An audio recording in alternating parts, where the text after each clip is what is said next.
the game, in-game management by players is very, very important at this level. And you could see that these Barcelona players are not there yet to manage themselves in these kinds of situations. So that's the only reason why they're out. In terms of talent, in terms of the way they play football, these guys are, in the next 2 seasons, this team is going to rule Europe for sure. But today, what we saw is... Watch Transit TV right now. I'm Tochku Michael. Keep watching Transit TV.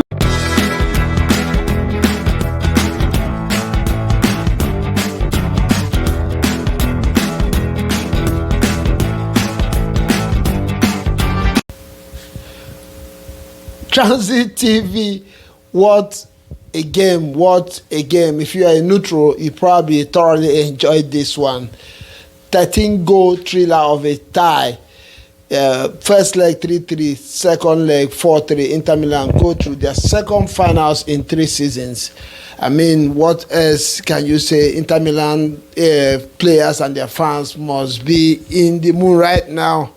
And wow, where do you want to start? A lot of individual brilliance and so much to unpack on this one. As usual, we're going to try to, make sense of this, because from tactical point of view, I don't know what to say about this one, but as a fan, as a neutral, trying to enjoy football, I mean, goals are what give fans joy, and this one we got them 7 times in this fixture today, 6 times in the last one. The last time semi-finals had this amount of goals was 2017-18 Liverpool against Roma. If you remember, in that game, Liverpool won the first leg 5-2, and Roma won the second leg 4-2, and then in a 7-6 aggregate, and Liverpool went through in that one to the finals. Yeah, today we saw Inter Milan and Barcelona give us such again the 2 highest goal scoring numbers in Champions League semi-finals history. Before we go ahead and unpack this one, don't forget to hit the like button if you have not done so. Subscribe if you are new to this channel, and of course share. Sit down, grab your popcorn as we try to unpack and make sense out of this one. We're talking about the criminal highline for Barcelona, the balls in behind by Inter Milan, all the run-ins. Talking about individual brilliance in the game. So many players, a few players in this one really showed a good account of themselves. Or do you want to talk about the Inter Milan goalkeeper and the vulnerability that both sides also showed in both legs of this team, and the indiscipline that is, in fact, what I call a reckless defending by both Inter and Barcelona. At the end of the day, Inter came up tops on this one as we unpack it. Yeah, let's go. First of all, I'm going to start with a lot of people say the Barcelona highline that is criminal, and it is. But there's a tactical reason to it. Barcelona, as a team, their culture is tiki-taka. They box you into small pockets and, wear it out with passes. And the only way they can compress the field is to play those high lines. But unfortunately for them, they're playing against an Inter who uses wing backs, who play on a counter. So there's always going to be that space behind the defense to exploit by Inter. And they did this very well in both legs. The problem with Barcelona, yeah, they have been using it defensively. But again, I've been saying this for a long time now. The maturity in the minds of these players in Barcelona is a problem. They are very, very talented players, but it's going to take them a little bit of time. They have to go through experiences like this. So they couldn't drop. And Szczesny did his best to be that sweeper keeper. But, he has not always been that keeper. But he did a lot to help back in those highlights. But Inter Milan, they've been playing like this for a long time. So they know how to exploit those gaps. Because why it's dangerous to play against a team like Inter, who plays on a counter and with that highline, is you are looking at the man fathers on the pitch. But most of the time, the danger is a deep run. And Inter Milan used that so many times to come. As a defender, you're watching your man. And that's where attention is. Once that ball is played, some other person, you have kept your man offside, but somebody is running from deep. It's always difficult to catch. And this is how Inter Milan put pressure on Barca. Another thing too, they started very early to also, Barca don't like to defend, especially in their half. So Inter Milan figure out a way to force Inter to defend.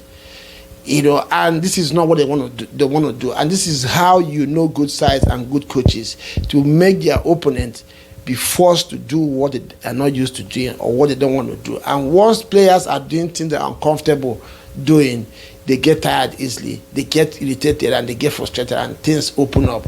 So, but my only surprise is that Inter Milan on their own side, on both legs, we are also abysmal defensively. In fact, I call this reckless defending. Very, very indisciplined from these two sides. At this level in this competition, considering 6 goals or 7 in 2 matches, Inter Milan had only considered, I think, 5 goals. Was it 5 goals here before this tie, the both home and away, and end up conceding 6 in just 2 games. That tells you the attacking prowess of Barcelona.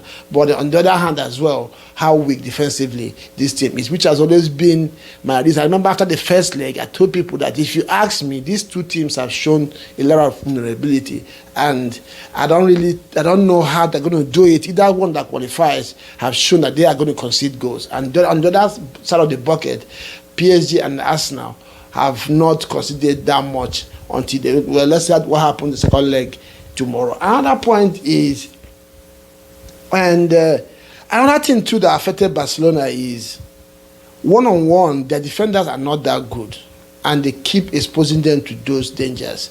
Lamine Yamal doesn't come back to help the right back. He did it only once in the first half, earlier in the first. After that, he's usually released to go there and do his thing up front.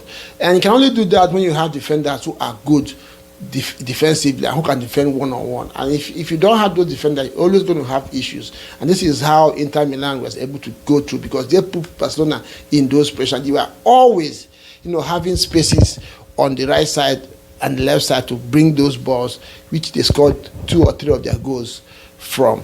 And that takes us to, like I said, the vulnerability. These 2 teams show that they are vulnerable right from the first leg of this game.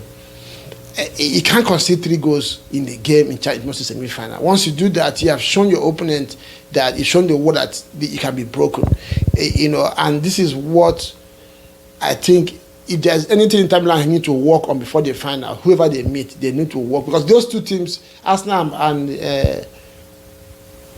PSG, are different from Barca. They play football, but they also work hard. So you're not going to just outwork them. You have to also be strong defensively. And if Inter doesn't fix this, I don't think they're going to win the Champions League. And you talk about individual brilliance. For me, man of the match is Sommer, the Inter Milan goalkeeper. As good as he sounds, as how many goals as the Inter Milan scored, they would have also considered maybe 7. This guy pulled off world-class saves. And this is how you know that coaches and players work out their opponents. You could see from those saves that someone had watched clips of Yamal. Yamal beat him like that in the first leg. So once he saw Yamal on that angle, of course he knew where he was going to go. So apparently he made 1 or 2 steps before even Yamal took the shot, and that's the only reason why he saved that ball. So he did his homework very well on Yamal. And I remember so many years ago, the goalkeeper Vicente Yamal did the same to Messi in the World Cup, and you could see that he did his homework and he pulled off some world-class saves. So for me, MOTM for Sommer, and I'm not going to forget Dumfries. I mean, you can't have 2 assists in the first leg, two goals in the first leg and 1 assist, and come this night in 4 goals you have 2 assists. Come on now, the performance is something. I think he is the man of the semi-finals. But for this game today, Sommer is the man of the match, if you ask me. And of course, we're going to talk about Lamine Yamal. Yamal again today. Inter Milan did everything to frustrate him. But this young man, this 17-year-old, what a talent! He wore out Inter Milan defenders and players today, and almost you could see that Mkhitaryan was tired, and that he almost gave out a penalty today against his team. Luckily for him, that the first contact was on the edge of the box. So Yamal as well is one of the major performers in this tournament. Then there's one player I'm going to mention, and that is Thuram. I was talking with Ugum today. I didn't see him. I don't see him as a very talented footballer. And I kind of like, how is Inter going to win this game with a player like Thuram? And watching the game as well, I was wondering why he was the father between him and Lautaro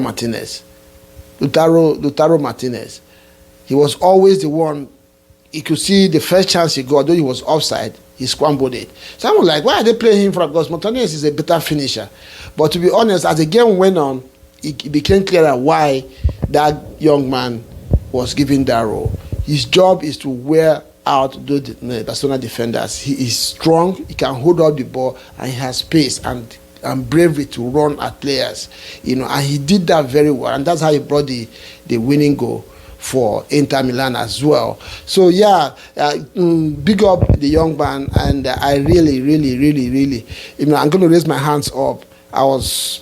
I didn't really like his performance. I'm not his best fan out there, but today, especially for the second half and the extra time, he did a lot, and it's one of the reasons why Inter Milan in the finals as well. So big up Thuram in this game as well. So like I said, it's a thriller. It was just a game, a memorable one for that matter. You can't forget this game. The only thing I'll have to say is the Barcelona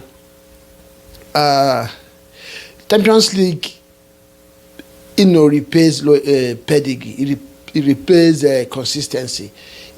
Over the years, there's always been teams who have been consistent. Maybe 2-3 years, they come along to either win it or something. If you remain consistent, like I said, and as an Arsenal fan, I feel it's beginning to look like, though I see the vulnerabilities in Inter Milan, but for them to return back after 2 seasons, Champions League finals again, this probably might be their time, and that is one of the reasons, the difference between them and Barcelona today. The Barcelona group of players have not been at this level, apart from Lewandowski. I think Lewandowski, maybe Szczesny with Juventus. I don't think that most of these players have played at this level, and you could see it because the coach can set you up, but the in-game management by players is very, very important at this level, and you could see that these Barcelona players are not there yet to manage themselves in these kinds of situations. So that's the only reason why they're out. In terms of talent, in terms of the way they play football, these guys are, in the next 2 seasons, this team is going to rule Europe for sure. But today, what we saw it was a match between 2 teams, reckless as they were defensively, but you could still see that there was something about Inter Milan that was going to see them through because they had the heart, they had the experience, and they managed their weakness and tried to use their strength to win the game. But Barcelona had just one thing in mind, where Inter Milan out with passes and touches and trust their process. There were times that their teammates needed help. That is not what you coach. These are things you know out of situations, because you know that one moment can send you out of the tournament, and that's what happened today. So let me know what you think about this one. Do you think Inter Milan is going to win this Champions League? Like I said, based on the history of Champions League, it looks like it might be their year. I'm an Arsenal fan. I want Arsenal to win it if they're able to see PSG through tomorrow. So maybe what they do tomorrow as well might make one now review the finals and see who is going to win it. But for now, Inter Milan in the finals, and they thoroughly deserve it. Barcelona, they have done a good job this season. They regroup again, and I know that this team, by the time they come next season, probably get a more active forward, because Lewandowski has said it from time that he is not meant for this team. He's too old for the gap between him and this team is too much. He has dug them out of some challenging situations in the past, but this today, of course, coming back from injury, he was not physically ready and they couldn't use him. So let's see. Let me know what you think, and we'll see you again tomorrow in the other semi-finals between PSG and Arsenal in Paris in France. And we'll see you again. Ciao.